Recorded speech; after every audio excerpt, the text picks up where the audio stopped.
Welcome back to our SSR tutorials. మనం ఇంత పూర్వం విన్నటువంటి శబ్దాలంకారాలు, ఇప్పుడు అర్థాలంకారాలు. అర్థాలంకారాలు అంటే అర్థ ప్రాధాన్యత కలిగేవి, అంటే వాక్యంలో అర్థాన్ని ఇస్తూ అద్భుతంగా వర్ణించే పదాలని అర్థాలంకారాలు అంటారు.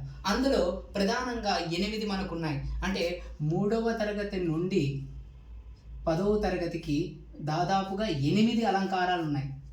ఆ 8 అలంకారాలను డిస్కస్ చేద్దాం. మొదటిది ఉపమాలంకారం. పోలికగా చెప్పబడు అలంకారం. పోలికగా ఏ విధంగా అంటే ఇందులో 4 ఉంటాయి: ఉపమేయం, ఉపమానం, ఉపవాచకం, సమాన ధర్మం. దాన్ని లక్షణం చూడండి, బాగా గుర్తుపెట్టుకోండి. లక్షణం: ఉపమేయాన్ని ఉపమానాలతో సదృశ్యంగా పోలిస్తూ మనోహరంగా వర్ణించుట.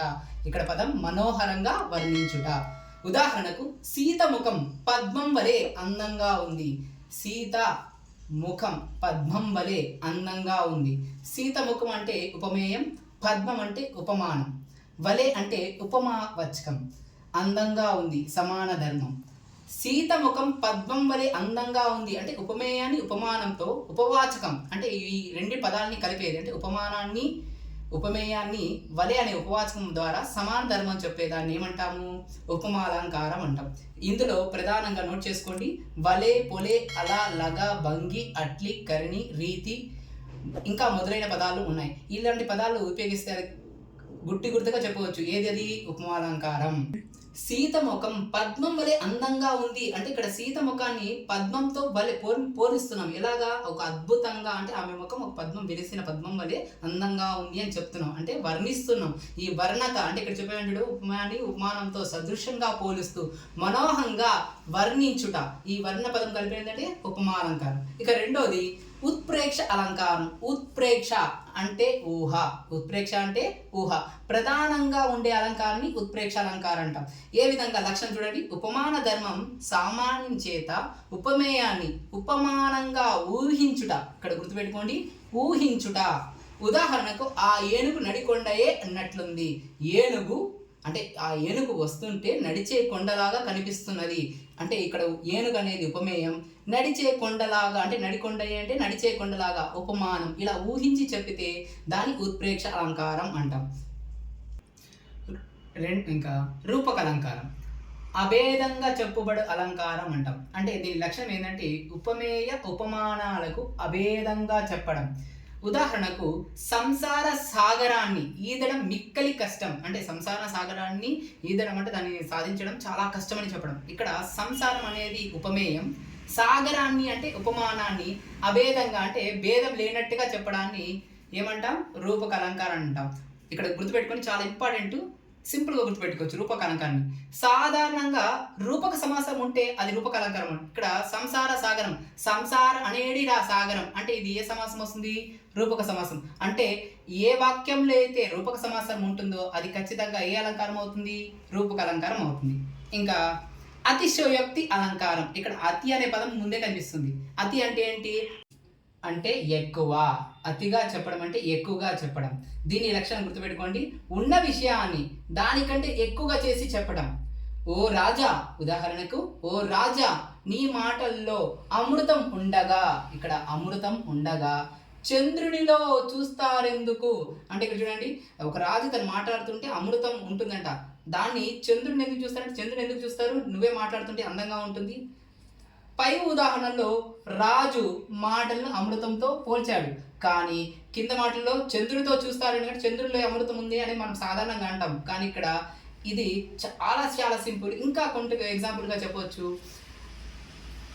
మా చెల్లెలు తాటి చెట్టంతా పొడవుగా ఉంది. మా చెల్లెలు తాటి చెట్టంతా పొడవుగా ఉంది అంటే ఎక్కడా కూడా ఎవరైనా మనుషులు 5, 6 అడుగులు, 7 అడుగులు, 8 అడుగులు ఉంటారు, కానీ తాటి చెట్టు అంతా 20 అడుగులు అంటే ఉన్నదాన్ని అతిగా చెప్పడం. గుర్తుపెట్టుకోండి, అతి అంటే ఎక్కువ చేసి చెప్పడం. ఎక్కువ చేసి చెప్పితే అదే అలంకారం అవుతుంది? అతిశయోక్తి అలంకారం అవుతుంది. స్వభక్తి అలంకారం. జాతి, గుణ, క్రియాదుల చేత గాని స్వభావాన్ని ఉన్నది ఉన్నట్లుగా వర్ణించడం. ఉన్నది ఉన్నట్లుగా చెబితే అది స్వభావం అంటాం. దీన్ని జాతి అలంకారం అని కూడా అంటారు. ఉదాహరణకు, ఆ వనమునందు లేళ్ళు చెవుల్ని నిక్కించి విత్తరు చూపులు చూస్తూ చెంగున ఎగురుచున్నవి. అనగా ఆ వనము అంటే ఆ అడవిలో, ఆ తోటలో లేళ్ళు అంటే లేళ్ళు చెవులు నిక్కించి. ఏదైనా ఒక విషయం చూసినప్పుడు చెవులు అంటే లేళ్ళు బిగ్గరగా అంటే ఏదైనా చూస్తున్నప్పుడు చెవులు నిక్కిరించి బిత్తులు చూపులు చూసి అది సౌభం.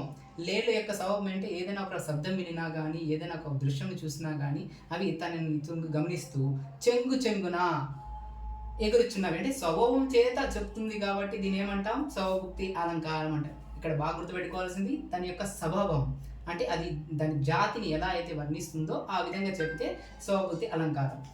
ఇక అర్థాంతరన్యాస అలంకారం సామాన్యమును విశేష విషయము చేత గాని విశేష విషయమును సామాన్యము విశేషంగా చేత గాని సమర్థించి చెప్పడం. ఉదాహరణకు హనుమంతుడు సముద్రాన్ని దాటాడు, ఇది విశేషం.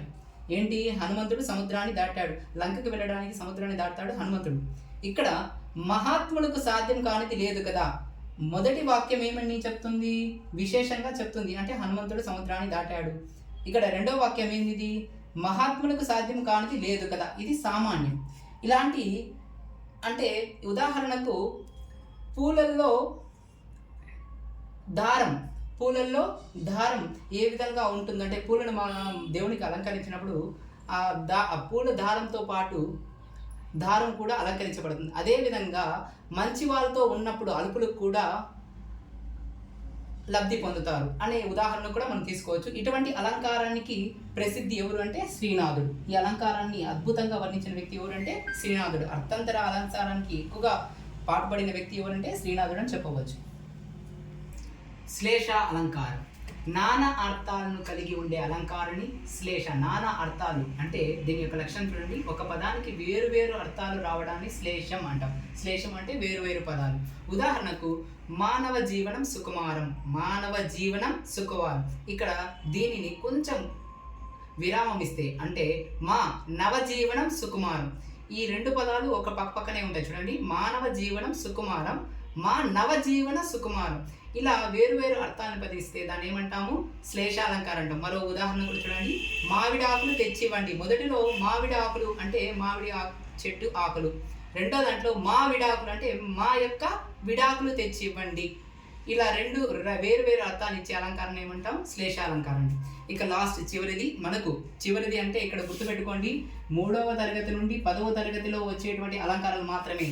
దృష్టాంత అలంకారం వాక్యములకు బింబ ప్రతిబింబం భావం ఉన్నచో అంటే ఈ వాక్యంలో బింబానికి ప్రతిబింబం రెండు వాక్యాలకి దాని యొక్క ప్రతిబింబం వర్ణిస్తుంది. తింటే గారెలే తినాలి అంటే మనం తింటే గారెలే తినాలి, వింటే భారతమే వినాలి. ఇక్కడ తింటే వింటే పదాలు గుర్తుపెట్టుకోండి. తింటే గారెలే తినాలి, మనం తింటే దాని గారెలే తినాలి అంటే వింటే భారతమే వినాలి. ఇక్కడ ఈ వాక్యానికి ఈ బింబానికి ప్రతిబింబం ఇక్కడ తింటే గారెలు, ఈ గారెలే భారతమే. అదేవిధంగా ఓ రాజా నీవు కీర్తిమంతుడు, దాని ప్రతిబింబం చూడండి, చంద్రుడే కాంతిమంతుడు. నువ్వు కీర్తిమంతుడివి, చంద్రుడే కాంతిమంతుడు. ఈ అలంకారాలను బాగా ప్రసిద్ధి చెందిన వ్యక్తులు ఎవరు అంటే మారద వెంకయ్య గారు, వేమన గారు. మారద వెంకయ్య గారు భాస్కర శతకంలో దాదాపుగా ఈ శతకంలో దాదాపు 50 పైగా పద్యాలను ఈ దృష్టాంత అలంకారంలో రాశారు. వేమన గారు కూడా అదేవిధంగా వేమన శతకంలో చాలా పద్యాలనే దృష్టాంత అలంకారం రాశారు. ఈ విధంగా మీరు అలంకారాలను 2 మార్కులైనా లేదా 1 మార్క్ అయినా ఖచ్చితంగా వస్తుంది. ఈ శబ్దాలంకారాలు అర్థాలంకారాలు లేవు. అదేవిధంగా నా రాబోయే వీడియోలను చూడాలంటే సబ్స్క్రైబ్ అవర్ SSR ట్యుటోరియల్.